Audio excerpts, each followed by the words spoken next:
And here we are, folks, day number 2. Welcome to the James and Dean Wickard North Wilkesboro Shootout, day number 2 event here at the North Wilkesboro Speedway. This is the second night of racing for the whole event itself.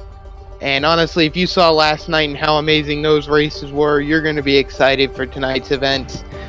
Alongside me is going to be, once again, my good friend and companion and great co-commentator alongside Napa Fan. Now, tell us the schedule for today's event. All right, we had a lot yesterday, we got a lot today as well, and I'm looking forward to day number 2, especially after yesterday. That really got us pumped up, especially watching those dual races for the late model classes.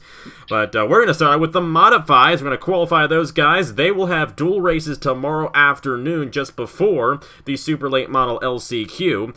And of course, the modifieds are going to have their feature Saturday night, just before the super late model feature. After we're done qualifying the modifieds, the Craftsman Throwback Series is going to come back here. We had a race there earlier. We're going to have another race here. It won't be me and Alex. It'll be me and somebody else who do that race. That's going to be 50 laps. After the Craftsman Throwback Series is done, it's the SuperTrucks, which I was very surprised at how popular that series was in Sinus. That's why it got moved to Friday night. It was originally going to be yesterday, but we decided to make it a 50-lap feature here from the North Wilkesboro Speedway instead of what was originally scheduled to be 35 laps. So thanks to everyone who signed up for that one. And then the race I am really looking forward to, because the dual races for this class were so good, I should say.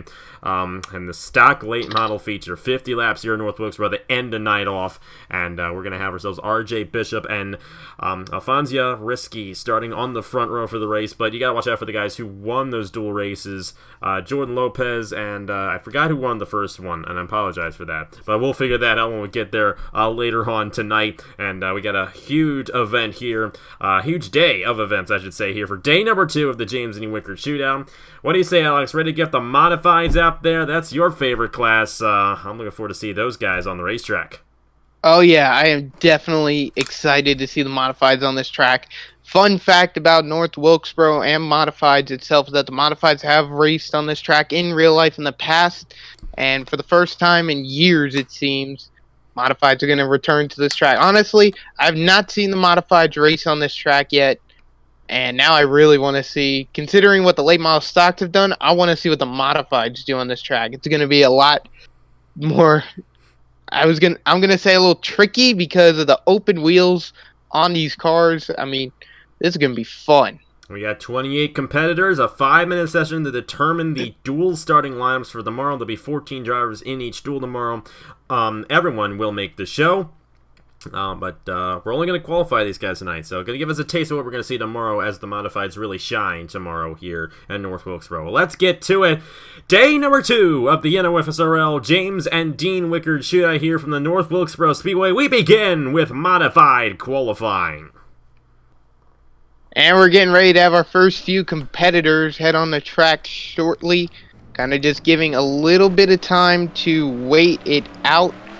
Be prepared as we have our first few drivers heading on the track. There's Andrew Ross, first guy out there in the number 5 machine. And remember Andrew Ross last night and what he did to keep himself in the show. He spun out right at the end of his dual race and was able to stay inside the top 18 to advance on to the super late model feature. He's going to be going back-to-back on Saturday night, and it's going to be fun to see Andrew Ross doing what he does best on the racetrack here. Yeah, and I think that's going to be really interesting to see what he does here in the modifieds. I mean, he did pretty good in the late models, but you know, late models and modifieds are kind of a different character here, so maybe he'll be good in here, or maybe he'll be worse. Who knows? Anything is possible in how a driver performs, as we have him currently topping the leaderboard on provisional pole. Max Newworth, who was provisionally in second, but now that's going to be taken over so far as the second quickest driver on the track is now at the moment Trey Wright. We have Max Newworth. A couple guys here, 70 machine of Joey Hightower, 75 and Max Newworth. And number 51, Zachary Fitzwater right there. Let me tell you a little bit of history about Zachary Fitzwater and this number 51. He's been signing up for this ride for so many years, and even the last time the NR or the NR modifieds ran, which were back then. In front of Fitzwater is the 00 of Noah Clifton, who got spun off by the 78 of the 79 of Trey Bartow. Or sorry, that is the 78. That is Joey Hightower. Excuse me right there, but tough break there for Noah Clifton. That's gonna have to force him back out on the racetrack. Andrew Ross is still the fastest guy, but back to Fitzwater, like you were saying, has seen a lot of success in the number 51 in the NR Illinois Wheel and Modified Tour, and I know you personally love this ride in real life. I love the two rides that are offered here in the modifieds, those being the 51 and the 22. Don't get me wrong, the paint scheme on the 51 I do love, do not get me wrong, I do love that paint scheme. But yeah, Zachary Fitzwater became the NR Illinois Wheel and Modified champion after a bizarre race in New Hampshire that made him clinch the title only by a handful of points, and ever since then he's just been secured to that 51 ever since. And there's the other Bonsinor machine, number 22, driven by Nathan Stapleton. And Nathan Stapleton, you offered this to him, so I'm sure Stapleton's really happy about that. He is currently 6th fastest, but the fastest gal on the racetrack is number 25 of Lauren Martinez. And this is development driver to John Andrews. She has definitely put on a fast time, 19.363. It's looking pretty good for the lady in the field, Lauren Martinez, isn't it? Oh yeah, Lauren Martinez, she's really showing her class of modified racing. And I might add as well that these are a mix of modifieds between the northern and southern divisions. Now, let me tell you, in real life, the modified tour in NASCAR no longer has a northern and southern division. It's all combined into one. This kind of class is a mix between the NASCAR modifieds and tour type modifieds that race in the South, whether it be known as a Southern Modified Racing Series, local short track modified racing, which is still made up down here in the South, or anything else in between. So do keep that in mind. So not a lot of official NASCAR regulars in the field, but still a lot of drivers that decided to sign up and come out here tonight to race in this big event. Yeah, 28 competitors. As a matter of fact, when we tried to do the Wheel and Modified Tour last year, that's exactly how many cars we had in the series. So good to see, 28 guys in this event. I actually thought a lot fewer signed up for it, but 28 guys is a pretty big number, and I think it's probably going to be a good thing because we're going to be letting these guys loose on this racetrack, and it's going to be a wild one tomorrow night and tomorrow afternoon as well for the dual races. I'm looking forward to seeing these guys race because, as you can tell, they're racing a lot like the late models, loose all over the place, sliding up the racetrack. It's going to be fun here in North Wilkesboro. And how about Lauren Martinez with the fastest time and Trey Bartow in second? The top two guys will lock on their starting positions for the feature event tomorrow night.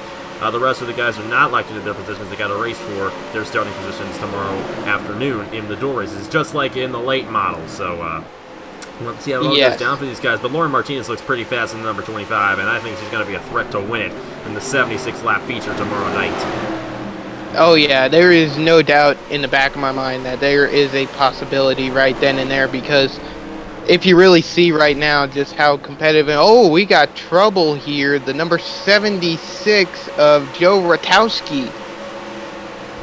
An engine failure. It's a tough break for Rutkowski right there. Boy, there's Whoa. a lot of edginess left at turn 4.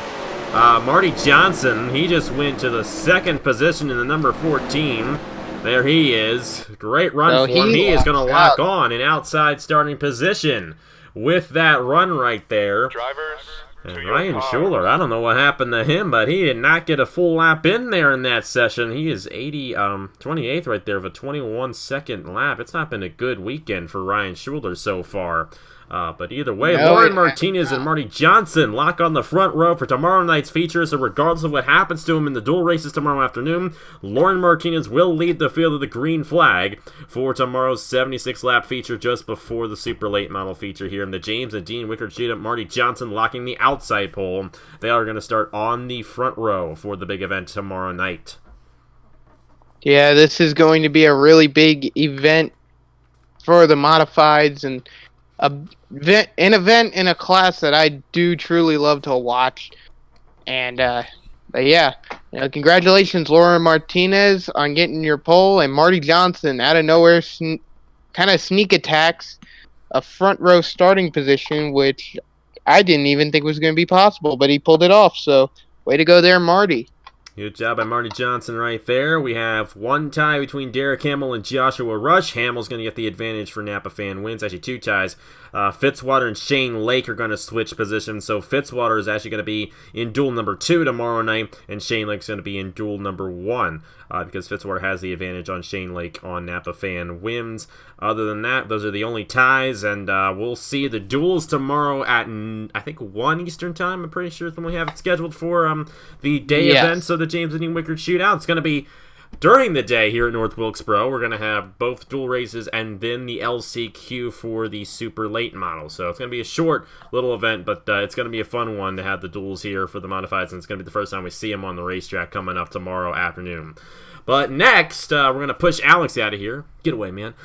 And we're going to go ahead and have the Craftsman Throwback Series hold another event here. Since we kind of had to, quote-unquote, cancel the series, we want to make sure everyone gets another race in before it's officially gone. And the Craftsman Throwback Series is going to host another North Wilkesboro race right now. Going to be joined by somebody else for this event. 50 laps here at North Wilkesboro for the 36 truck drivers. It's the most drivers we've had in a race yet this weekend, so going to be interesting to see what those trucks do. And then when we're done that, Alex is going to rejoin me, and we're going to do the other truck event tonight, the SuperTrucks, which was one of the most popular classes in signups. So you guys are going to love it. 50 laps of action in the SuperTrucks, 22 drivers, and it's going to be a blast for the second official feature of the James and Dean Wickard Shootout. You ready, Alex, for that? I'm ready for that. I know you're going to throw me out of here in the booth in a little bit. I might as well go down and get a nice hot dog with maybe some chili and some onions on it. Kind of get some of that. Enjoy the North Wilkesboro Speedway concessions going down. Talk to all the drivers. Enjoy myself as the other race is going on. And, yeah, I cannot wait to come back here and we'll watch my next event. I'm excited. And you definitely deserve to go hang with the drivers. After all, this is your event, and I thank you once again for letting me do this one here in 2019. So we're going to go ahead, get to the Craftsman Throwback Series, and have some fun here at North Wilkesboro, and then get to the SuperTrucks, and then the stock late models feature at the end of the night. We got 3 straight 50-lap races here tonight. Don't go anywhere. The James and Dean Wickard Shootout for 2019 continues right now. And we're back here in North Wilkesboro, and I've made sure Alex is nowhere near this booth.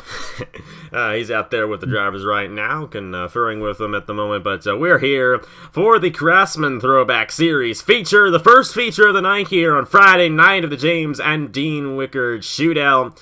And it's going to be an interesting one because this is actually the second largest feature event that we're going to have. The only feature events that's going to be bigger is the main super late model feature on Saturday night. So it's going to be a lot of drivers on the racetrack. We could see a few yellows in this race here tonight. But either way, we're looking forward to it. I'm alongside Marty Johnson again. Now, of course, you saw the Hers Elimination Series race yesterday. Do you think this race is going to play out anywhere near to the way that one played out? Or is it going to be a little bit calmer here for this feature event here tonight? First off, let me just say that race was just fireworks. However, though, we've got these trucks with slower speeds.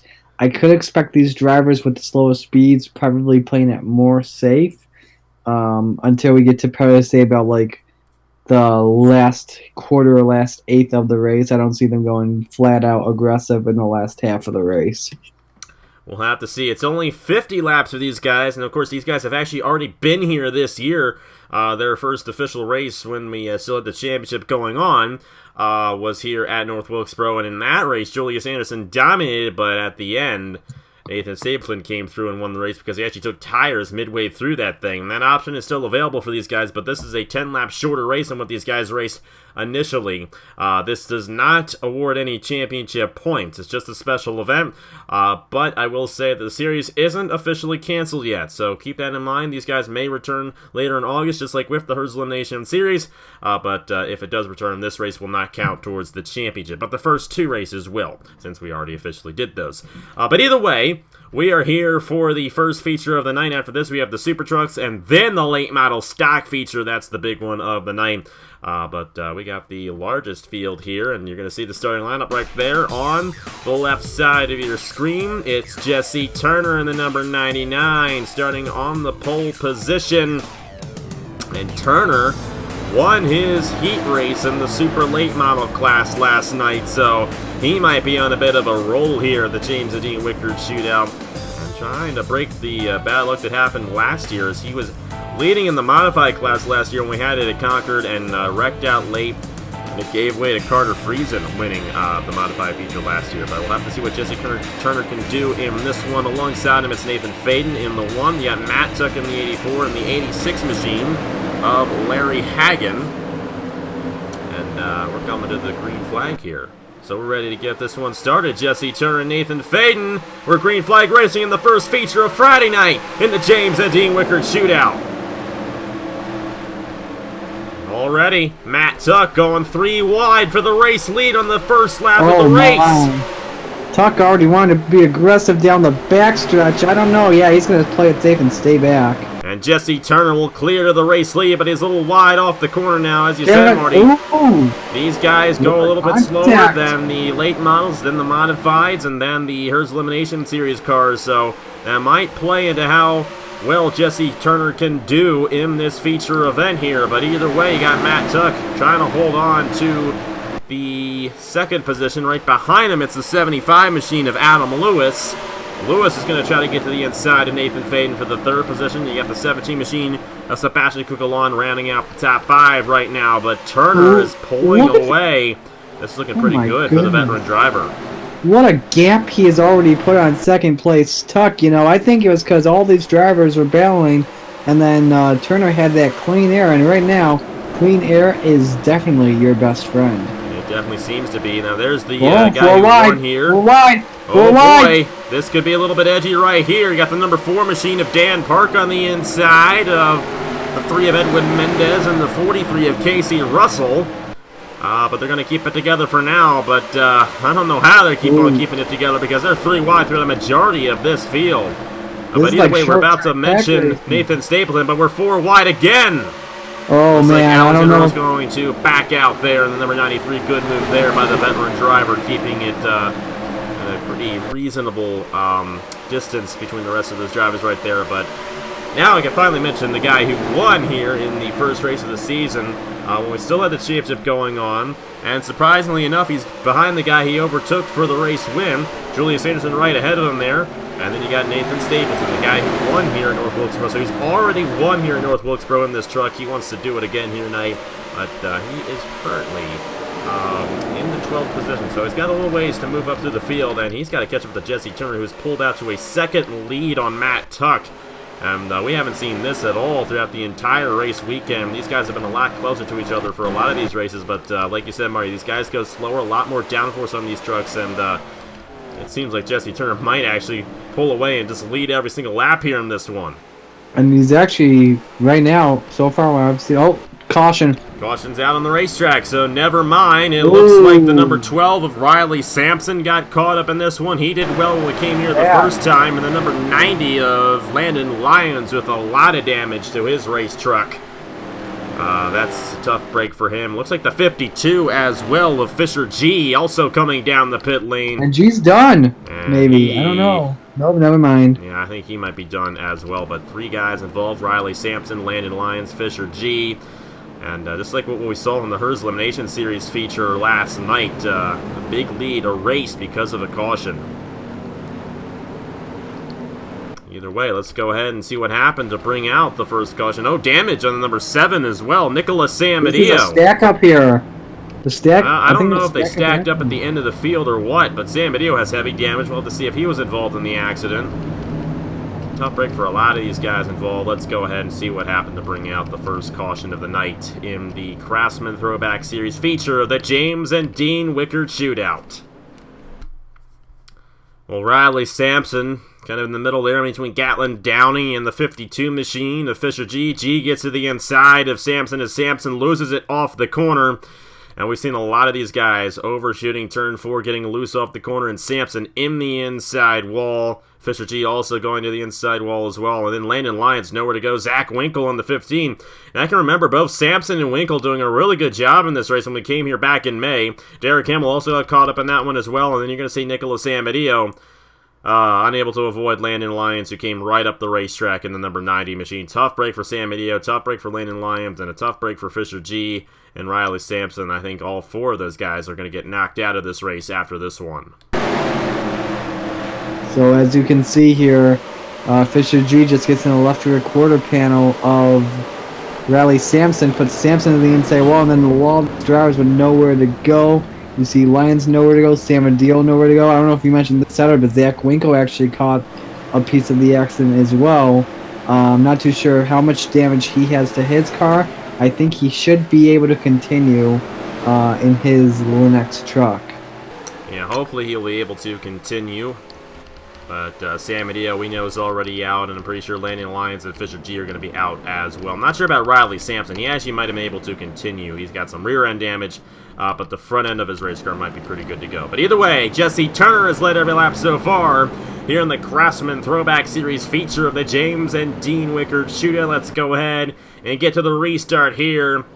Got ourselves less than 40 laps to go here at North Wilkesboro. Back here at North Wilkesboro, the first feature of Friday night in the James and Dean Wickard Shootout. It's the Craftsman Throwback Series. I'm alongside Marty Johnson for the call here.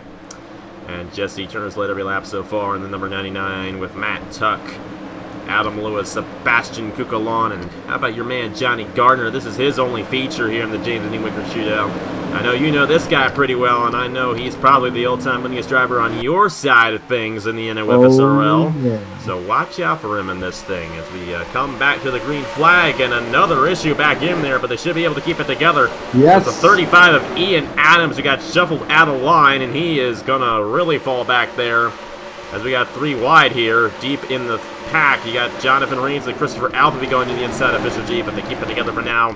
Get back to the race lead, and Jesse Turner remains out front. We got a battle for third. Kukalon on Adam Lewis.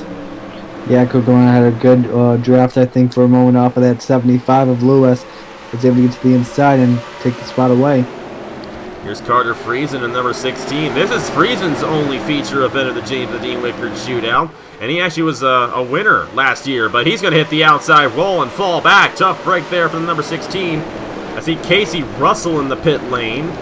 And somebody else as well. Get who that is, 46. That is you, my friend, who also came down the pit lane. So yeah, I'm not sure what happened to Marty on the racetrack. Commenting while driving. Don't do it in real life, kids. Yeah, that's not a good idea. But either way, Jesse Turner had a pretty good idea, staying out front here at North Wilkesboro. And the number 99 holding on to the race lead here. Matt Tuck in the number 84 trying to close in. Get the number 17 of Sebastian Kukalon here in third. Johnny Gardner's up to fourth, and Adam Lewis now shuffle out of line in the number 75. Here comes the 24 of Andrew Ross. And looky here, it's Nathan Stapleton looking to claw his way through the field. And guess who's right behind him? It's Zachary Fitzwater. And what's so ironic is these 2 guys were the only 2 guys who took tires in that first race we had here back in May.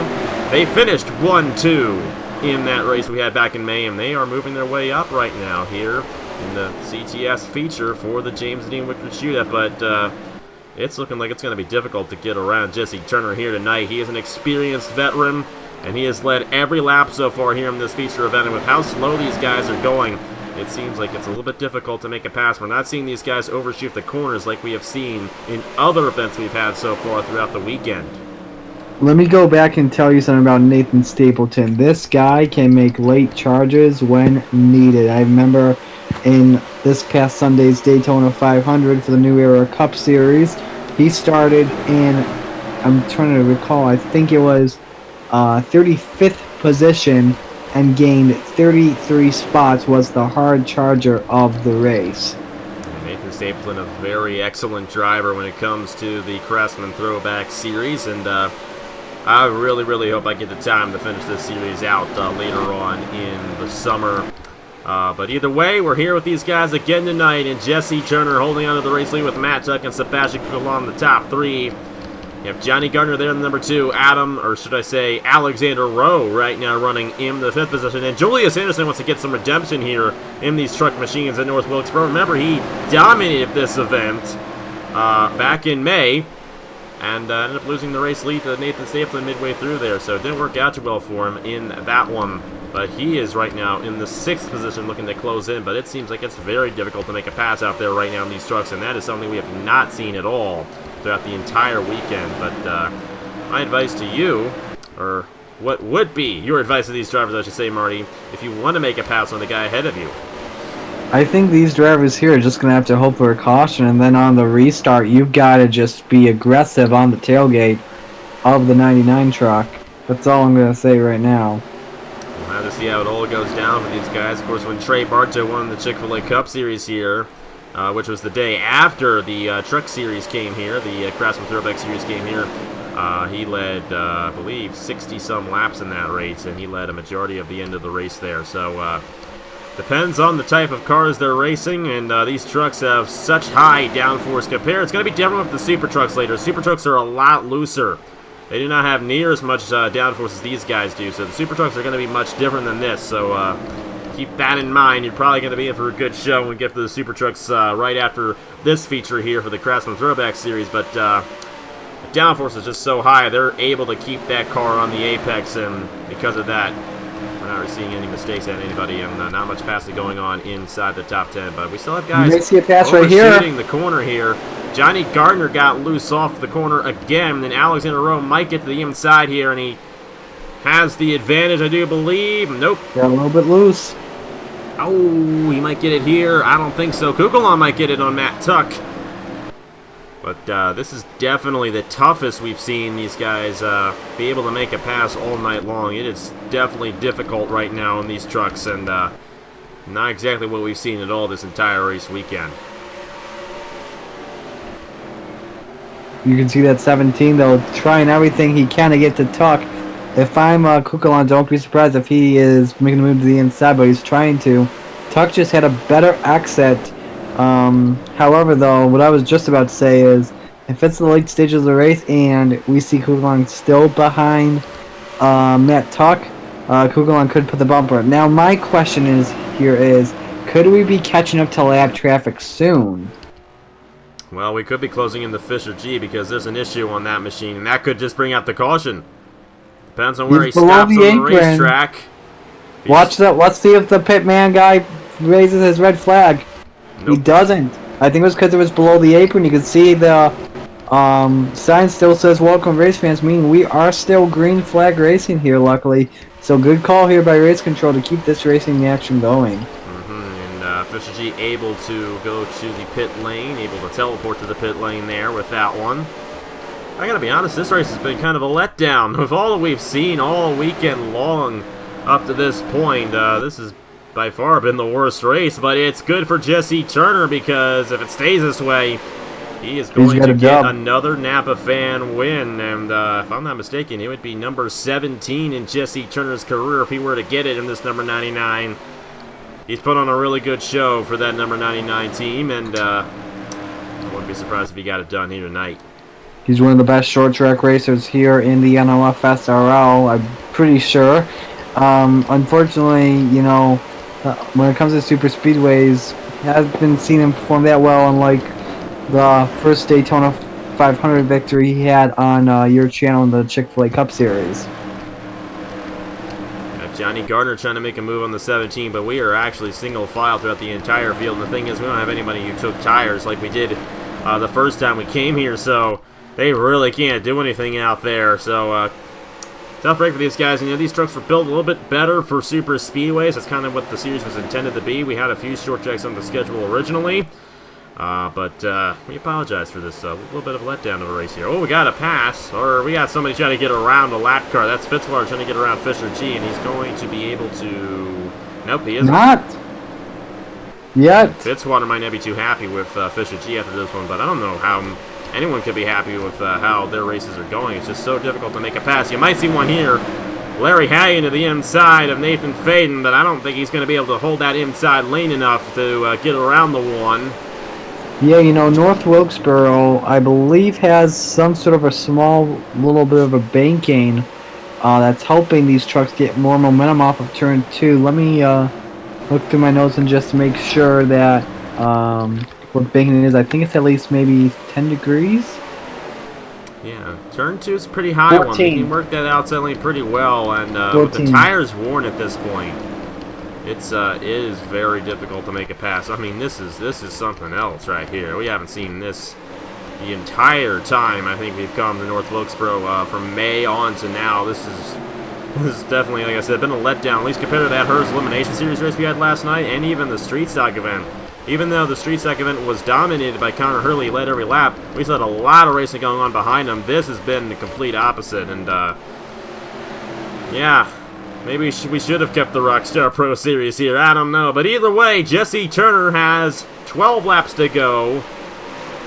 And this is good confidence for him heading into the next few events here throughout the weekend, because I know he wants to win the main event, that being the super late model event, but also the modified event as well. He's in both races Saturday night, so you definitely got to watch out for Turner on Saturday night. He's going to have the big shot at winning both of those races, especially the super late model event, because he is going to be starting in the 3rd position Saturday night for that thing.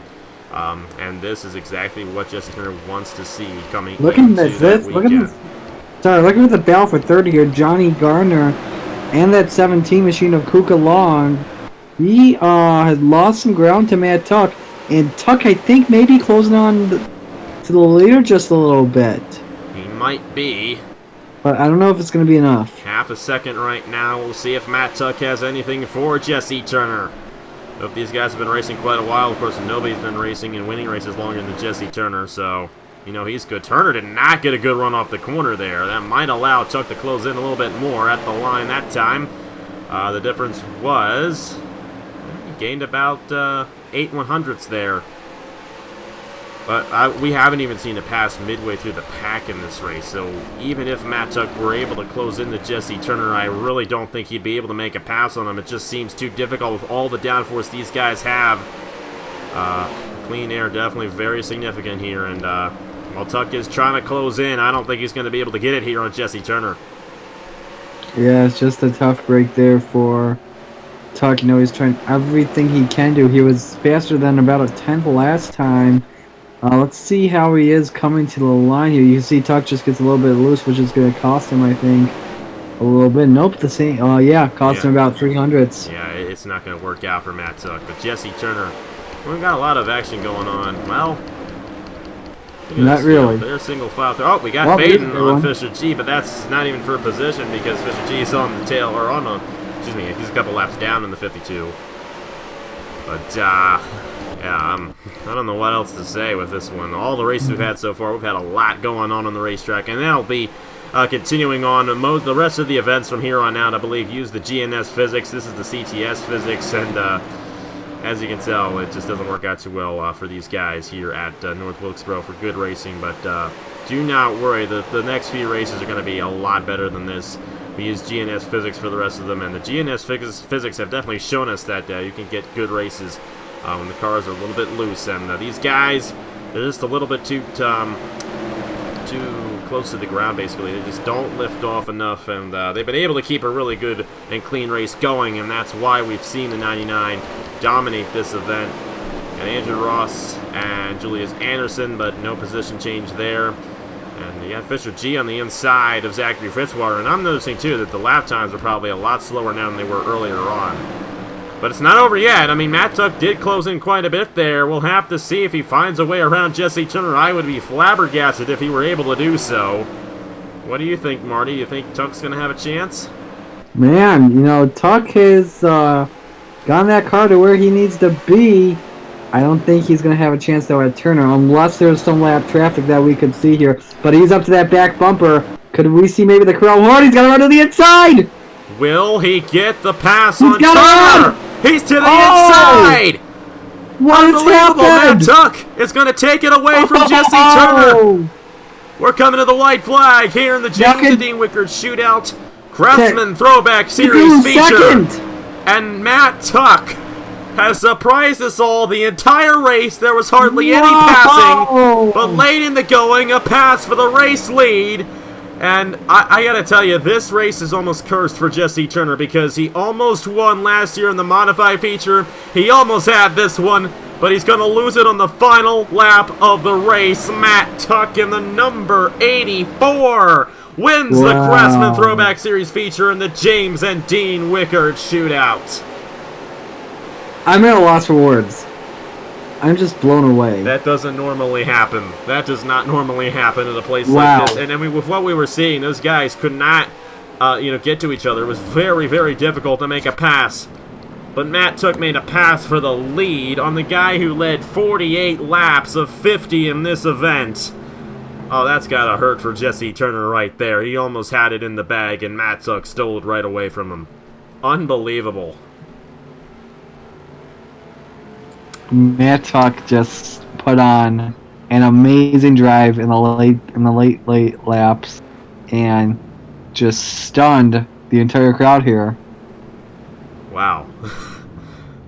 I'm gonna that's be all you honest can with say. you, and at this point of us recording it, I have recorded every single event. This was the last event that we've recorded. That right there was the worst race we had all weekend. I can guarantee that for you guys. But even this had an amazing finish. Yep. This whole event is going to be great. It's going to continue on tonight. Matt Tuck gets the first feature of Friday night in the James and Dean Wickard Shootout. It's Tuck's first win since Atlanta in the Rockstar Pro Series earlier this year. So great to see Matt Tuck back in victory lane on Napa Fan. We see the guys who got knocked out. Nicholas Hamady and Landon Lyons failed to finish, but rest of those guys there all were running at the end. We had 30 guys finish on the lead lap. Only one caution, but a change for the lead within the final 3 laps of the race. And Matt Tuck made even the worst race of the weekend exciting.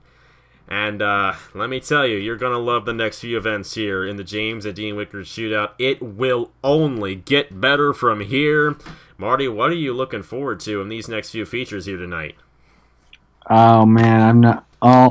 I just have nothing else to say right now except to wow. But hopefully we have some really exciting races like we did yesterday in the Hers Elimination Series race cars. But we'll just have to find out. I am hoping that we have some good races. Out, and let me tell you, those races are going to be good because I've already done them.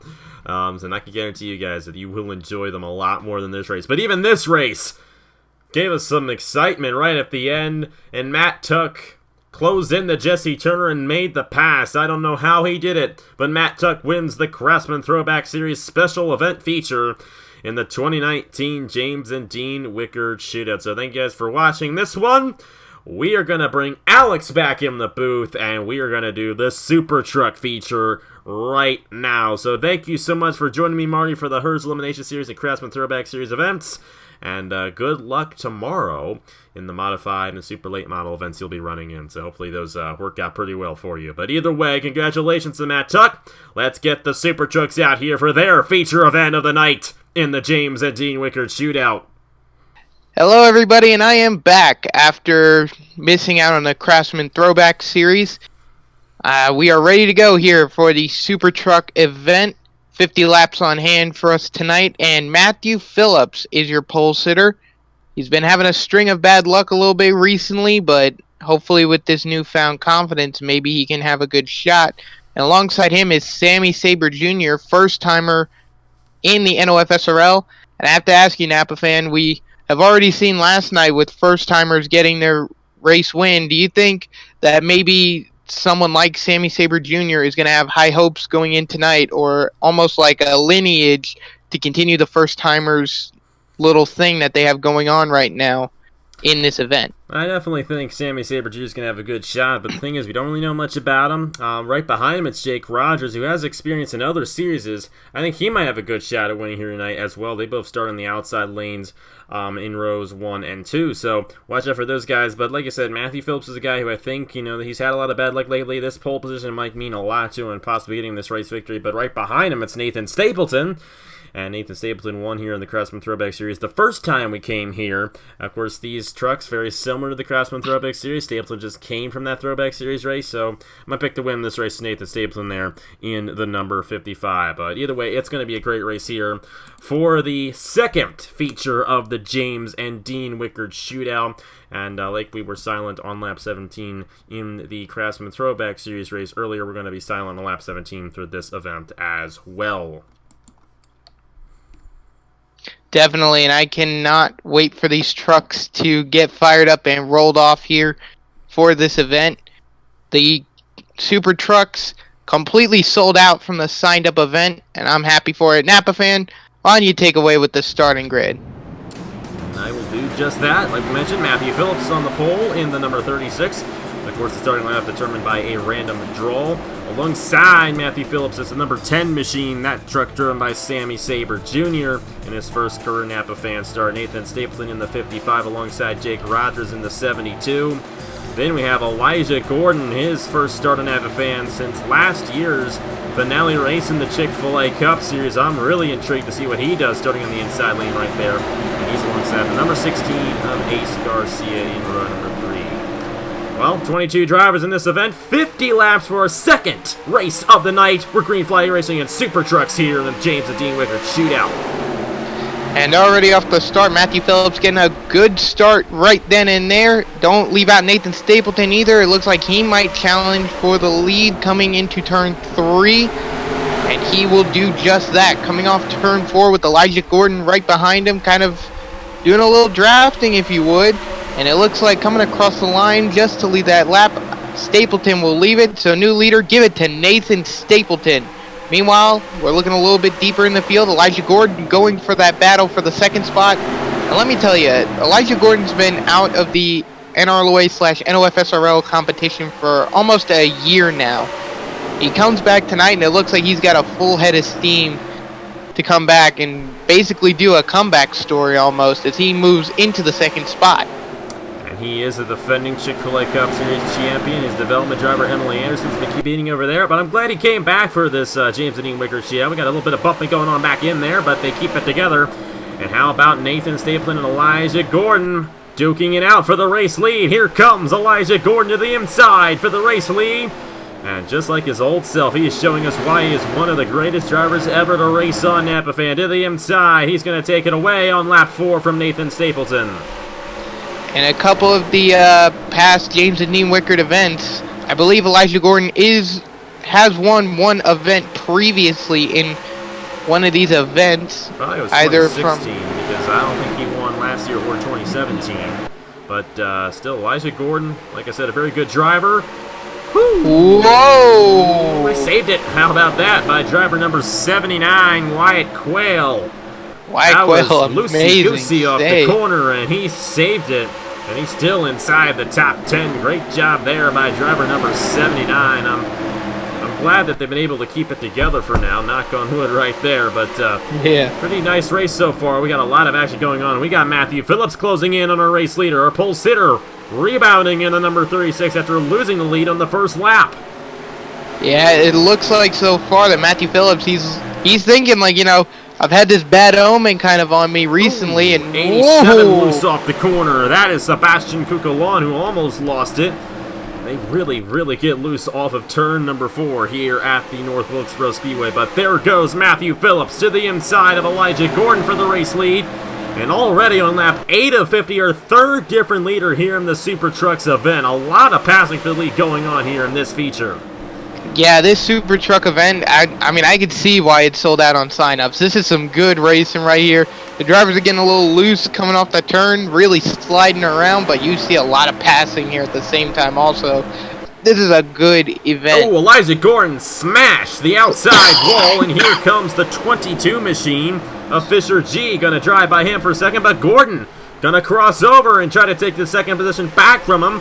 Here comes Sebastian Cuccolone. Is he gonna make it 3 wide for the second position? It looks like he might try. He will stay behind Elijah Gordon and Fisher G in the outside wall as Gordon retakes the second position. Another car, Silas Orta in the number 50, almost in the inside wall, but he keeps it together. Some amazing stuff here in the Super Trucks class of the James and Dean Wickard Shootout. Yeah, this is amazing racing going on right now in this event. And with Matthew Phillips in the lead so far, now Sebastian Cuccolone taking second. I mean, I wouldn't be surprised if the winner came out tonight as a complete and utter shock to us, because half the time we don't really know who's going to win. Like, we always take an estimate, and I mean, just seeing how many drivers really want to win in this class tonight, it's awesome. It definitely is. Jake Rogers, one of those guys making his first career Napa fan start in the wall. That's going to be the yellow right there. 57 truck around. And the first caution of the Super Trucks feature, it's the 57 of Nick Smith who got spun off. And that is not at all what Matthew Phillips wanted to see. It appears that Sebastian Cuccolone is a pretty fast driver in that number 87. And he might have a shot at getting past our pole sitter. But we've already had 3 different leaders in this event. I can tell you right now that this race has been 10 times better than the street stock event we had last night. Nothing against, what is his name? I'm so sorry. First-time driver, Hurley. I know his last name was Hurley, but Connor Hurley. Connor Hurley. Excuse me, right there. First-time driver, and I can't get it right. I apologize about that. But no offense to Connor Hurley last night for winning that street stock event. But these guys are putting on a show here in the James and Dean Wickard Shootout. Let's go ahead and see what happened to Nick Smith to bring up the first caution here in this feature event. Well, they tried to make it stick, and it did not. And unfortunately, being caught up into it is Seth Cole. I mean, that's unfortunate for him. He won Michigan on Sunday, and unfortunately is going to get caught up into the incident tonight. Not the kind of way you want to continue your week after getting a win in one NOFSRL event, to come to a next one and get involved into an incident. Yeah, Seth Cole won the NOFSRL 500 on Saturday from the Michigan International Speedway in the Chick-fil-A Cup Series. It's definitely not going to be a victory for him here tonight as he went to the pit lane after that one. Nathan Orman also got some damage from that as well. You see the 62 all torn up there. But everyone else is still in contention. Even Nick Smith, I believe he'll be able to continue. I think he just gained some side damage, so he should be able to stay out there. And Matthew Phillips in number 36 stand out there as well, staying in the lead, but he's going to have to hold off Sebastian Cuccolone on this restart in the Super Trucks class of the James and Dean Wickard Shootout. We're on lap number 16 of 50 and coming up on lap 17. And 17, a very significant number to James and Dean Wickard. It was the last number that Dean Wickard won in the Chick-fil-A Cup Series back in 2016. It's the number I always associate him with, so even though it's going to be under caution, we're going to be silent here in lap 17, and we ask you to do the same in respect of James and Dean Wickard. We'll never forget you guys, and definitely a tough moment 3 years ago for a lot of us. We'll miss you, James and Dean Wickard.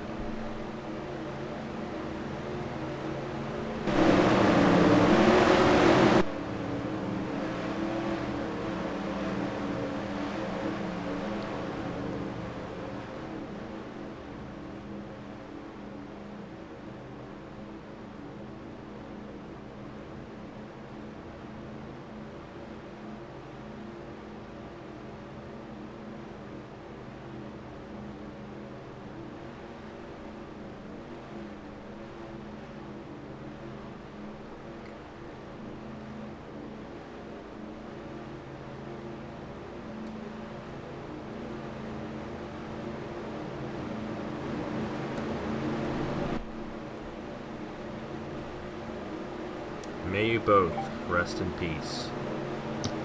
Of course, you know, in retrospect for this event, it brings the community together, and I'm sure that's something that both James and Dean Wickard would have loved us to have. And, it's blessed that we can all be here to celebrate racing here at the North Wilkesboro Speedway. And we're going to have ourselves a restart here in the SuperTrucks class with Matthew Phillips leading the field. And we're probably going to see some good racing here on the first restart of the night for the SuperTruck class. It's Matthew Phillips, Sebastian Cucolon, Jake Rogers, Nathan Stapleton, and Elijah Gordon, the top 5. We're coming back around. Take it away, Alex. Well, here we go. They come to the restart zone. The green flag is waving. They're back underway. Matthew Phillips leads the field back. Looks like Sebastian Cucolon gets a little bit of a better restart than Matthew Phillips. He's going to try and go for the lead with Jake Rogers trying to make it 3 wide almost for the race lead.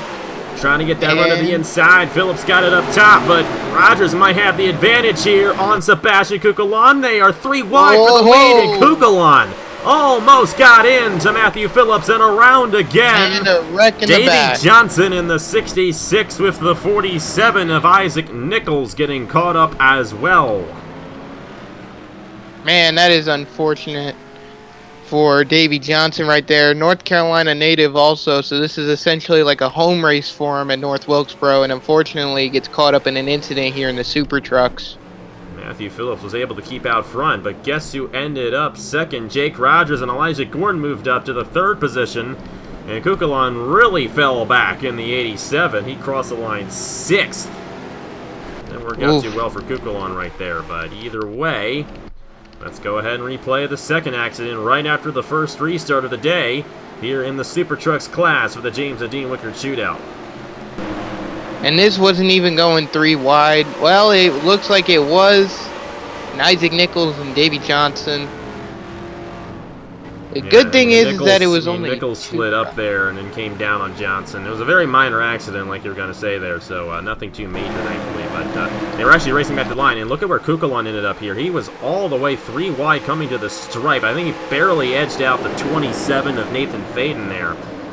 But Cucolon really fell back as Matthew Phillips continues to lead. It's now Jake Rogers running second. Who do you got on this next restart? Do you think Rogers is going to get around Matthew Phillips here? Honestly, I'm going to be honest with you. I think it'll be Elijah Gordon to try and make a jump out of nowhere. I know some people are probably going to be like, well, you know, Jake Rogers is in second. He has a wide opening. But, I mean, I've seen Elijah Gordon in the way he's been performing here so far. And I honestly think on this restart, he might go and retake the lead. We'll have to see. Get back to the second restart of the SuperTrucks finale. The SuperTrucks feature, I should say. It's not in the finale because it's the only race these guys are running all season. So, you can technically say I'm right there. But it's the feature event of the SuperTrucks second restart. Close to halfway in the James and Dean Wickard Shootout. Here we go. We're getting ready to go for the restart here at halfway. Matthew Phillips going to lead the field back to the green flag, with the top 3 being Matthew Phillips, Jake Rogers, and Elijah Gordon. They slowly make their way to the restart zone. The green flag is back out. They're racing once again here at North Wilkesboro. And as seen before, Matthew Phillips not getting off to a good restart, and Jake Rogers is going to take advantage of that, and Elijah Gordon is going to take a look from the 2nd position from Jake Rogers. Rogers had to check up there through the corner. He had the advantage on Phillips, but had to check it up, and that's going to allow Elijah Gordon to get to the inside for the 2nd position. And I like what you were saying there before we got to the restart here. Elijah Gordon's definitely a guy to watch out for here. He is a 2-time Chick-fil-A Cup Series champion. And another guy you got to watch out for is Nathan Stapleton as well, because Stapleton's won in a truck here at North Wilkesboro before, albeit because he took fresh tires and just ripped through the field. Oh, again! I think and it looks like that this time. That was not good at all for driver number 7 of Patrick Smith, but the green will remain out front. But here we go. 3 wide back in the field, and this might not work out too well. You have Angel Olvera in the middle of all this, Davey Johnson. Well, looks like Ace Patrick Garcia, Smith 57 machine of Nick Smith. And they keep it together, which is good. And Jake Rogers found a way back to the inside and around Elijah Gordon. Stapleton now trying to get on Elijah Gordon for the 3rd position, and tire wear does come into play here. Even though we do not have any pit stops, they are wearing these tires out, so these guys are going to be a little bit tougher to pass as this race goes along, but Jake Rogers might get the run on the inside of Matthew Phillips right here for the race lead. Looks like it will be true heading into turn 3. Looks like Rogers is going to clear Phillips coming off of 4, and new leader give it to Jake Rogers here on lap 30. Good job by Jake Rogers in his first career Napa fan start. Here comes Elijah Gordon looking to the inside of Matthew Phillips. Phillips has been in the lead twice so far in this race, and he has lost it both times. But Phillips still has a shot, and Rogers way up the racetrack. That's going to be an outside wall hit for him, and Phillips back to the inside. We have had a lot of lead changes in this event, and natural lead changes at that, so great to see this awesome racing action here at North Wilkesboro. How about the 27 and Nathan Faden moving his way through the field in the 27? Yeah, Nathan Faden really making up some ground here. I believe he started around the mid-pack to deep in the field, so to have that, I mean, he's making up a lot of ground, he's making a lot of passes. If he can get around Kukulon here, that could really help him move forward a little more. Here comes Sebastian Kukulon and Jake Rogers. That is for the third position. Kukulon's got the advantage on the 72 on the inside lane. And Kukulon, remember, he fell back there after the first restart. But he has rebounded from that slip up there as he was second on that restart. And he's now up to the third position once again. Here comes Nathan Stapleton and the 22 machine of Fisher G back to the inside. Here's Silas Order and Sammy Saber Jr. with number 79 and Wyatt Quayle rounding out the top 10 here. Got some bumping going on right there. That was Jake Rogers hitting the outside wall, and now Jake Rogers falling back in the 72. Not at all what the rookie driver wants here in the feature for the Super Trucks. No, you really don't want to do that, especially when you already know that you kind of proved that you can be a contender and you're up in the lead. It really just kind of kills your momentum in the continuing forward. So it's really unfortunate for Jake Rogers there to be caught up in the wall. There are a couple of guys who have not had good days. 57 of Nick Smith, 78 of Angel Olvera. They're deep in the field. Patrick Smith as well. 32 machine of Christopher Alphaby. The 47 truck. Isaac Nichols back in here. Davey Johnson, Ace Garcia, 81. That is Riley Sampson. He hasn't had a good day. Nathan Orman slipped up a little bit there. Julius Anderson midway through. Silas Orta, 29 machine. Justin Zidell kind of midway through the field. Here's the 79 of Wyatt Quayle. Then you got Nathan Faden to the inside of Sammy Saber Jr. Jake Rogers, Fisher G, Nathan Stapleton, Sebastian Kukulon, Elijah Gordon, all the way up to your race leader Matthew Phillips in the 36. Only driver out of the race is Seth Cole, who gained significant damage from the first accident earlier on. But it seems to be calming down up front now, and it's looking good for Matthew Phillips. Way up the racetrack, though, just as I say that. And he's only got 12 laps to go, so Elijah Gordon's closing in here. Do you think Elijah Gordon's going to strike on that 36? I mean, we saw it in the second dual race of the stock late models, which, by the way, is coming up right after this. We saw Jordan Lopez make that move on Afonso Risky last night, so do you think Elijah Gordon's going to be able to do so? I definitely think so. There he goes to the inside. There he goes to the inside. Elijah Gordon, he's gonna look like he's going to take the lead here. Off of turn 2 down the backstretch. They're still a little bit side by side. Matthew Phillips trying to make that outside work. Doesn't look like it will. Excuse me. New leader. Give it to Elijah Gordon once again. Here comes Sebastian Kukulon in the 87. Bless you, my man. You got a lot of dust where you are right now. But either way, Kukulon to the inside of Matthew Phillips. That's for second, and that might allow Gordon to pull away, but we're going to have to go through another restart and a late race restart here in the Super Truck class. Oh, baby, wow. This is going to get interesting. Phillips is going to have a shot to get back around that 77. Oh, but you know what? Kukulon beat him at the line, so Kukulon... Boy. Whoa, okay. Phillips might not be too happy with Mr. Kukulon right there.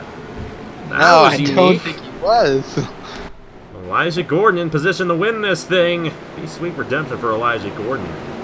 Yeah, it definitely would. I mean, he hasn't raced since the finale of last year's Chick-fil-A Cup Series when he won the championship, but he's been gone for a while, and we'll have to see what he can do here. But Kukulon, that's not going to make Kukulon too happy. He's going to be driving really mad with Matthew Phillips putting that move on him.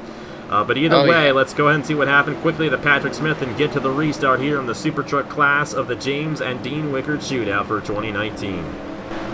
So this is a bizarre way it happened almost. Just kind of nicked off the 32, and he just went around. Yeah, that's all that happened. But it's going to give us one heck of a race to finish this one out. And Alex is still sneezing. It might be because of all the smoke there from Patrick Smith. I don't know.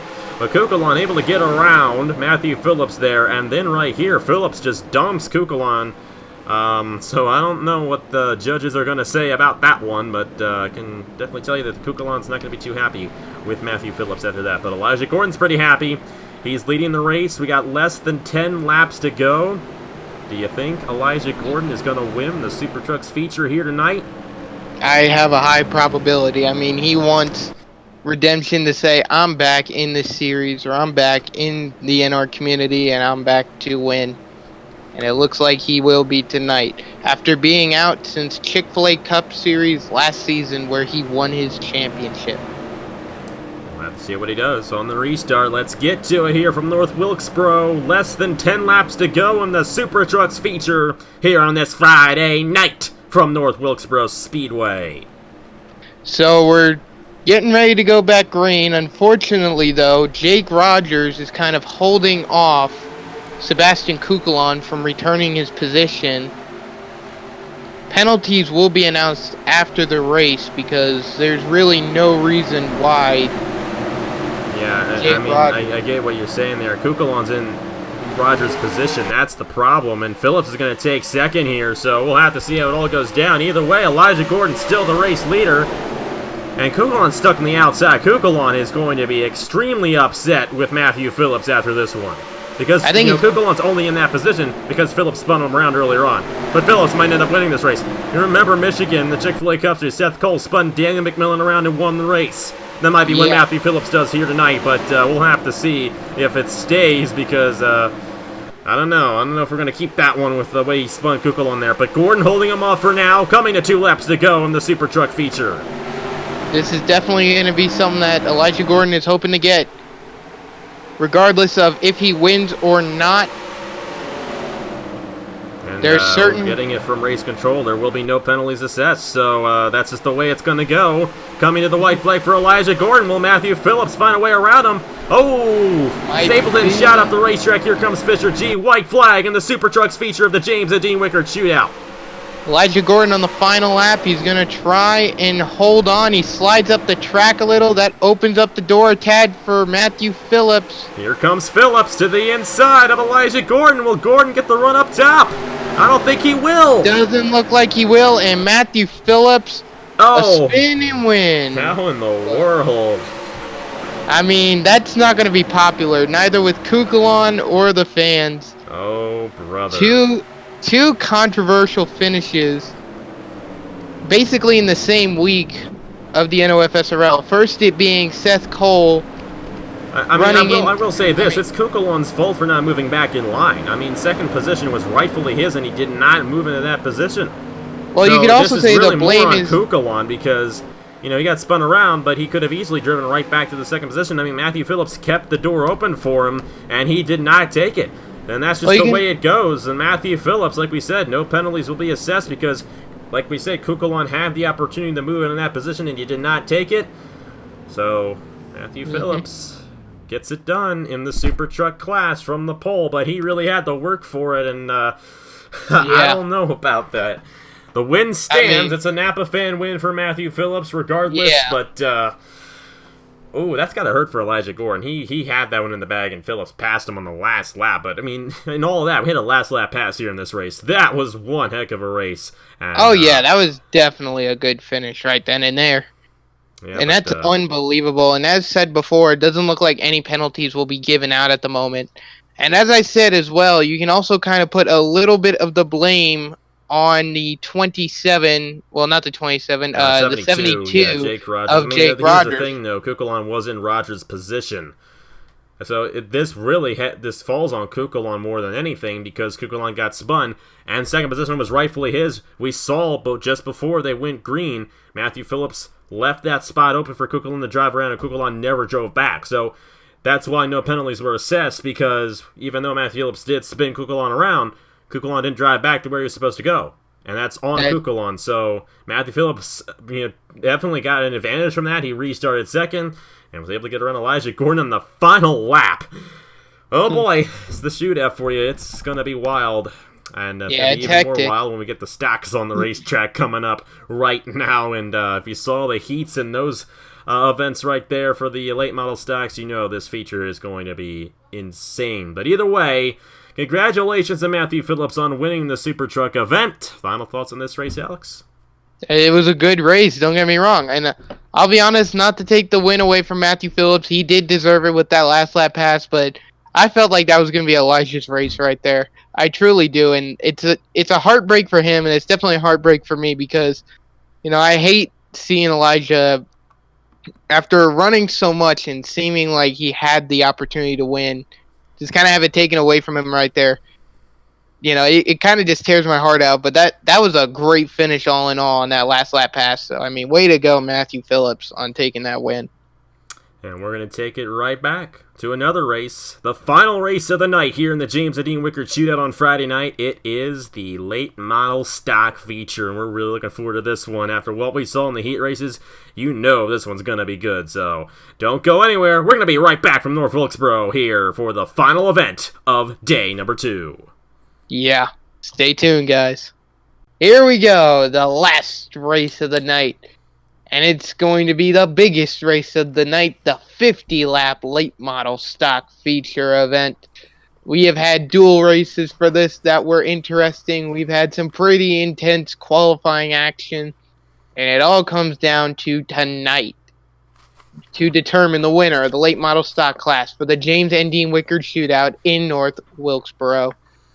Zachary Fitzwater, your pole sitter for the late model stocks, and then Alfonsia Risky on the outside pole. Napa fan, I must ask you, who do you got your pick to win tonight? We have a very interesting group of drivers here and an untapped potential in a rookie that is being shown tonight. We definitely do. Quite a few rookies, as a matter of fact. Dual 1 winner Daniel Price starts third. I'd watch out for him. My driver to win this race is Jordan Lopez. The way he came from behind to catch up to Alfonso Risky in that race, make a last lap pass on him for the win. I think Lopez is going to show that strength here tonight, starting 4th in the number 41. But how can you count out Fitzy? Zachary Fitzwater on the pole position. He's going to be tough to beat here tonight. You got to watch out for the legendary NR 2003 driver here at North Wilkesboro. You definitely do, and I cannot wait for the racing action to get started up here for the late model stocks. And if you didn't know, this might be a prelude to what you're going to see Saturday night, tomorrow night, for the 100-lap super late model feature. Can't wait for these cars to get fired up and rolled off here. And of course, Napa fan, if you could, even though they're not started up yet, would you take over the starting grid? I absolutely will, Alex, and it is Zachary Fitzwater on the pole position alongside Alfonso Risky. They both were the fastest 2 qualifiers in stock qualifying, which was the first event yesterday, and they are definitely going to have a good shot at winning this race. Behind them, Daniel Price and Jordan Lopez, the dual winners from yesterday, and they are definitely fast as well. Then we got guys who didn't win anything yesterday. Shane Lake in the 25 alongside the 4 machine of Trey Bartow. And you have ourselves the number 23 machine of Jeremiah Earls and the 31 of Roger Ray. It's a top 8 starting positions. Alex, are you ready for the stock late model feature?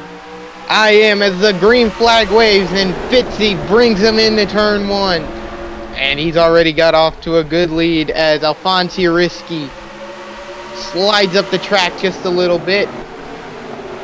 And right there, you can actually see what happens when this occurs. And 3 wide, and I don't know how they were wrecking there on the first lap. That is unbelievable. Move for 3rd. Shane Lake, 25. And he is definitely looking strong. He looks strong in the duels. He looks strong in qualifying. And he's trying to close in on Daniel Price for the 2nd position. But this is something we did not see in the dual races. Somebody pull away, and Zachary Fitzwater, learning from his mistakes in the dual race, he really shot up the racetrack a lot last night.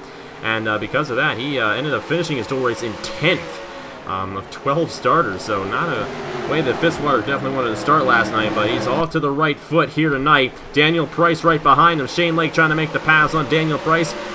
Jeremiah Earls and the 54 of Mitchell Collins. Rounding out the top 5, Jordan Lopez is falling back to 6th, and Alfonso Risky is still stuck in the outside lane here. Trey Barta now moving to the inside of him for 9th. And the same thing with Ryan Schuler there in the 98. Part of my Daniel Price in the wall. Oh man, 3 wide here, going for 2nd almost. Shane Lake in the middle of Jeremiah Earls and Daniel Price. And how about Jeremiah Earls taking it away from Shane Lake and Daniel Price there? Here comes Mitchell Collins and Jordan Lopez trying to close in, but Zachary Fitzwater is pulling away in the number 59 as we have a yellow wreck down the front straightaway. Nicholas Samadeo, the number 16 machine of Bobo Jones. And the 14, Sam Adaskin, also torn up. Imran Mustakim in the 18 and the 00 of Alexander Rowe. And it looks like the 1 machine of Sad Lasorda might have also gotten caught up in that one. And it's not going to be a drive-away race for Zachary Fitzwater here tonight in the stock late model feature. No, it isn't. And, you know, Fitzwater, he started up, he was getting on a bit of a rhythm, a little bit on the roll, and now you kind of got to go back to square one at this point. Jeremiah Earls looked really fast there in that green flag run. He made a lot of good moves there to get himself into the second position. And this is one of those big feature events. We had qualifying duels and everything, so it means a big deal to win this one here tonight. And I can tell you, Jeremiah Earls wants to get his first career Napa fan win in one of the biggest races of his career. But either way, let's go ahead and see what happened. Nicholas Samadeo caught up in this one in the 88. A few guys down the front straightaway to bring out the first caution in the stock late model feature of the James and Dean Wickard Shootout for 20. Yeah, as normal, as I've always said time and time again, 3 wide at North Wilkesboro does not work, and that is the 51 of Alex Tanker getting up into the 00, and mayhem ensues from there. Looks to be about 5 cars in total getting, actually no, only 4 it seems. Because I believe they did a good job avoiding this one. You see, Imran Mustakim just got a piece of it there. Sam Adaskin. A lot of these guys stopped, and I don't think anyone's going to get knocked out. Just light taps to the wall for Samadeo and Alexander Rowe. And then Bobo Jones also spun around there. But I would venture to say that all 23 guys are still going to be in contention here in the stock late model event of the James Dean Wickard Shootout. Oh, yeah. I would definitely say so, too. Let's go ahead and replay this in real time. Alexander Rowe in the middle of Alex Tanker and Bobo Jones. Tanker just moved up into him just a little bit, and Rowe went around. It's been a tough week for Alexander Rowe. He was in the stock late model race, or not the stock, he is in the stock late model race here tonight, but the street stock race last night, it didn't work out too well for him in that one, and Nicholas Samadeo also was in that race, and he didn't do too well there either. It's not been a good race, good weekend for Samadeo or Alexander Rowe, but they're still in this thing, still plenty of time left in this race, but do you think anybody is going to get around Zachary Fitzwater for this race victory here tonight? I mean, I cannot be 100% sure. I mean, Fitzwater, he's been having a good first stint so far, and if they get ready on this restart and he's just as good in this second run as he was in his first, I think he could pull away as equally good. We'll have to see. The 2 features we've had so far, we're not counting the Hers Elimination Series or the Craftsman Throwback Series. The Pulse Hitter won both of those races, but in completely different fashions, so we'll have to see what Fitzwater does. Get back to racing here in the late model stock feature here at North Wilkesboro. Here we go for the restart here on lap 12. Well, we are going to be restarting on lap 12. We're going to get ready here as Zachary Fitzwater is going to lead the field back to the restart zone coming off turn 4. See how much of a good restart he gets, and he really gets a good restart right there. Green flag, we're racing once again, and as I said, under caution, Fitzwater, he's just going to start pulling away. Oh, I don't know about that. Jeremiah Earls with a good run on the inside as Fitzwater shouted up the racetrack. Here comes Mitchell Collins, Jordan Lopez, Shane Lake right behind him. But Fitzwater's going to remain out front. He's led every lap so far, but Jeremiah Earls going to close in. Here comes Mitchell Collins for second. Right to the inside of Jeremiah Earls, and Collins looking to get a good run here tonight at North Wilkesboro. Yeah, it's really doing very well so far. It's all going together for Mitchell Collins in the number 54. He was able to make the passes, be able to make the moves, and now he's up here in second place, battling it off, and trying now to chase down Zachary Fitzwater. Oh, but Jeremiah Earls back to the inside, a crossover move right there. How about Matt Tuck in the 58, or sorry, Ryan Kendall, I should say. Matt Tuck is in the super class. But Ryan Kendall to the inside of Jordan Lopez there. Another yellow on the racetrack. Looks Caution like it back may out. have Zachary happened down the Fitzwater back continues to lead, and straightaway. Alexander Rowe again with Bobo Jones this time. Man, that's unfortunate.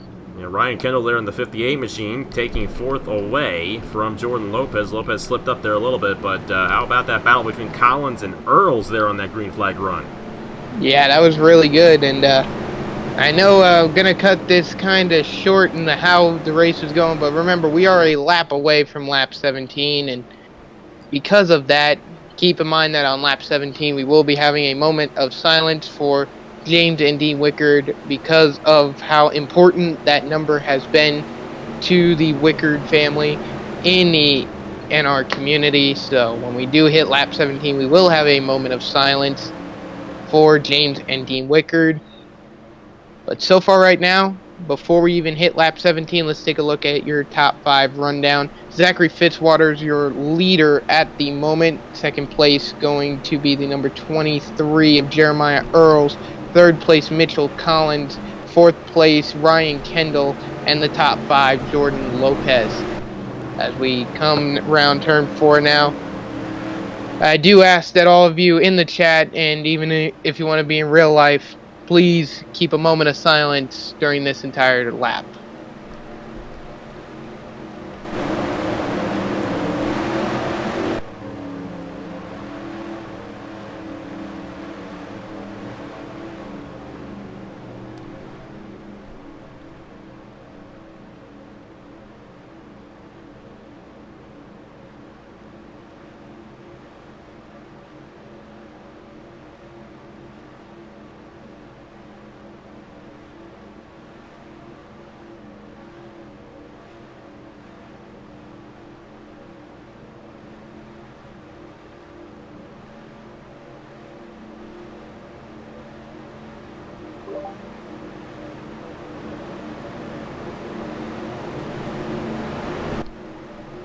James and Dean Wickard, lost but not forgotten.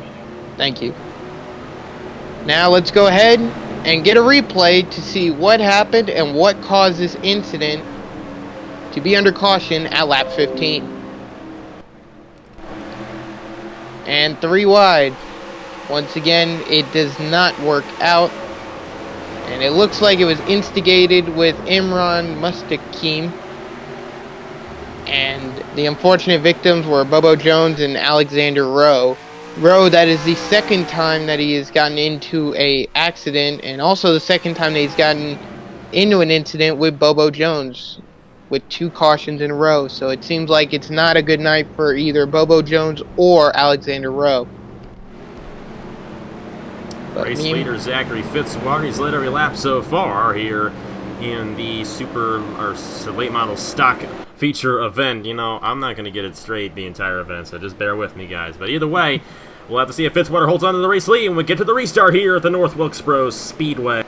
Alright, here we go. We are going to restart on lap 20 of 50 with 31 laps to go. Zachary Fitzwater, your leader at the moment, with Jeremiah Earls in second, Mitchell Collins in third. Fourth place going to be Ryan Kendall, and rounding out the top 5, Jordan Lopez. Green flag back in the air. Zachary Fitzwater leads him into turn 1. Has a good little bit of a car length lead. And it seems that Fitzwater and Earls both ran up the track at the same time. That gives Mitchell Collins the opportunity to go to the inside of Earls for second. Great run there for Mitchell Collins. You also have Ryan Kendall following suit behind him. Jordan Lopez is a guy you cannot count out in this race. We thought he wasn't going to win in his dual race last night. Well, he ended up taking away the lead from Alfonso Risky in that one. But Jordan Lopez, he's going to get to the inside of Jeremiah Earls. Ryan Kendall, that's going to be a loose one there. He's going to save it. Another car in the inside wall. That is Trey Wright shooting it up the racetrack, almost getting into the 44 of Andrew Miller. And you got the 34 of Julius Anderson in the middle of all that, but they keep it together for now. As we're back to the race lead, and Mitchell Collins is closing in on Zachary Fitzwater for the race lead, while all these guys are battling for third. Ryan Kendall currently in that position. They're getting really squirrely right now. As here we go, could potentially be a pass for the lead. Does Mitchell Collins take a peek into 3? Yes, he will. He's got it. Going through 4 onto the front straightaway. He just barely slides it. And Fitzwater he slid it too much, and he ended up losing the position Fitzwater remains out front. He is going to probably lead the most laps in this one. Here comes Jordan Lopez for third on the 58 of Ryan Kendall, and the 31 of Roger Ray pushing up into Daniel Price. Price has moved himself back up the racetrack and back up through the running order, I should say, not up the racetrack, because that means something completely different. But Jeremiah Earls, he's been up the racetrack ever since the drop at the green flag for this restart. And now Trey Bartow moving to the inside of him. Can't count out Bartow either. He won the Chick-fil-A Cup Series race here back in May. And you cannot count out the veteran driver there and possibly getting this race victory here tonight. But how about Zachary Fitzwater leading all of the first half of this late model stock feature here in the James and Dean Wickard Shootout? He's doing a really good job so far out here tonight. He's led every lap, and he's so far kept the distance between him and second place. It doesn't matter who's in second. He's always kept a good distance between them, and he's always been getting the restarts done. Even if he's sweeping up the track, he's always gotten it done in some way, shape, or form. And right now, Fitzwater doing the same. Let's take a look at Jordan Lopez here, running in third. He started a little bit he started fourth, and now he's dropped a little a little deep in the field. He's worked his way back up to third now. He's doing an impressive run so far, and as you said earlier, you know, you're not surprised he would take a win tonight if he could. I wouldn't be. He's looking to close in here on Mitchell Collins, but you know, with this only being a 50-lap feature, time is going to run out really quickly. They don't have much time to get to the race leader, Zachary Fitzwater. Fitzwater's way up the racetrack again. And that's a huge opportunity for Mitchell Collins to find a way back to the inside. Remember, Collins almost had on Fitzwater earlier, but he could not get to the inside of him. And the Moon Pie Machine continuing to lead Zachary Fitzwater, but Mitchell Collins seems to be closing in on him here in the number 54. He might get to the inside here entering turn 3. Looks like Mitchell Collins might think better of it. Almost. No, I am right there. Oh, no, wait, I am wrong. But he slides deeply. Same mistake he did last time and is going to lose out. Meanwhile, we have a battle for third here between Ryan Kendall and Jordan Lopez. He's pushing Lopez up the racetrack, put him in the outside wall, and that is not a good move at all for Ryan Kendall. Lopez is not going to be too happy with him after that one. Lopez had a good chance of winning this thing, and now he's got some right side damage after a little bit of rough running there by Ryan Kendall. Meanwhile, Roger Ray is closing in the number 31 on this third place battle, and it might only be between Mitchell Collins and Zachary Fitzwater now for the overall feature win.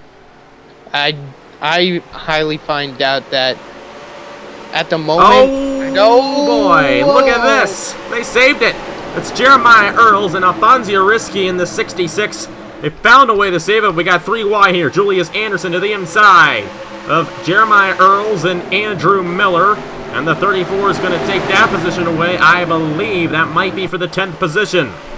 And they will hold on to 3 wide at the moment across the line. And they're still going 3 wide. That is unbelievable. They are not backing down and around. Oh. Alexander Rowe for the 3rd time and a hard hit to the inside. For Trey Wright in the 28. Alex Tanker, Samad Ozkin, Imran Mustakim, and Alexander Rowe. Samad Ozkin to the pit road wall. Oh, tough break for Samad Ozkin in his return to Napa Fan Racing. Tough to see that out of driver number 14.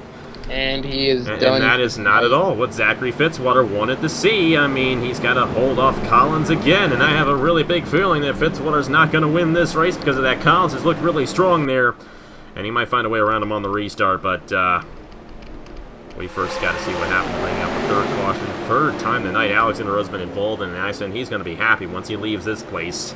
Been a tough weekend for Alexander Rowe and that 0-0 here in the late model stock feature of the James and Dean Wickard Shootout. Well, it's been the number 1 cause for Actually, no, I am a little bit wrong. It's like Samad Ozkin was trying to force it 4 wide, and it looks like Alexander Rowe had kind of pinched the other 2 drivers up, and chaos ensued thereafter and caused a big pileup. And you can actually see right here, watch the 28, Trey Wright. That's a hard hit to the driver's door. Good thing for safer barriers, and good thing that this is also a video game, so... Yeah, we like to be realistic with what we're actually doing here, but still, you can see the left side damage to Trey Wright. That's what I initially saw. That was definitely the hardest hit in that accident, but Alex Sanker, Imran Mustakim, and Alexander Rowe getting spun around there, and then Sam Oskin, like you mentioned here. Yeah, you can see. As he was trying to come back onto the racetrack. That's going to end Oskin's night in the 14. Yeah, that's very unfortunate for Sam Oskin. In his return, especially to this event, he loves coming out to this event almost every year that it's being held, and you know he just doesn't seem lucky to find luck in this event. But you know what? That is unfortunate, and hopefully he comes back next year, maybe with some good luck. But now let's move on to the restart of this event. And none of this really was Sam Oskin's fault. Alexander Rowe was the one who shot up and right in the Mustakim and Tanker. And then you see Trey Wright slam that inside wall right there. Tough break for Trey Wright. A lot of these guys have already been involved in accidents, especially Alexander Rowe, who's been involved in all three of the cautions here in the late model stock feature. You see Sam Oskin hitting the inside wall right there. Or the pit road wall, I should say, and the inside wall. Not a good night for Sam Oskin. But it's been a good night for Zachary Fitzwater. What do you say, Alex? He's going to win tonight? Oh, I definitely have high hopes that he's going to win tonight. Let's see.